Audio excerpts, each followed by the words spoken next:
Let's take a fresh look at the forces affecting supply and demand in real estate.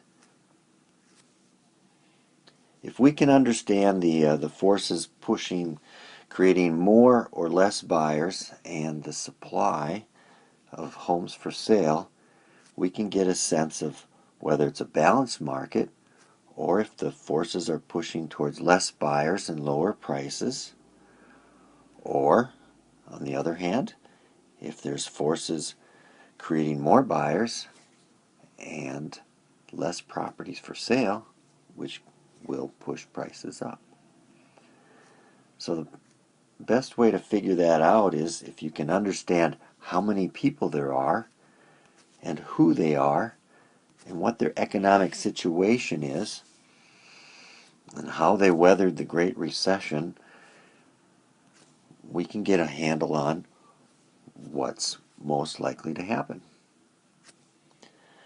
So back in late of 2011, I created this graphic to help clients and other agents understand the forces of supply and demand. And at the time, we highlighted all the factors that were really creating less buyers and more properties for sale. And then we're highlighting a couple factors that seem to be, I call them the superheroes of the real estate market at the time. Incredibly low interest rates and low prices to match. So let's take an updated view of what's happened in the last 2 to 3 years. It takes a long time to change birth rates, and from a population standpoint, not a whole lot of help there yet. It takes a generation or two to swing those numbers. But if we look at the demographics, smaller families is obviously going to be a continuing trend. Workers are older than they were, and there's a whole group of older baby boomers who are, as a group, tend to be downsizing. And as everyone has found, it's hard to move an economy along when you've got 80 million people deciding to downsize and save rather than spend. But on the positive side, we can look at the loss of wealth and actually the recovery there. There's been dramatic recovery in the stock market, almost doubling in size since the lows of the Great Recession. We've got the job market improving slowly but incrementally.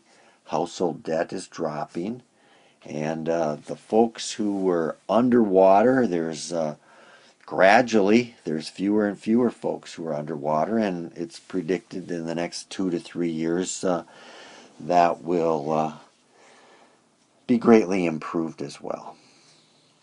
Foreclosures and distressed sales have dropped from what was almost 40% of the market at a high to 10-15% at this time.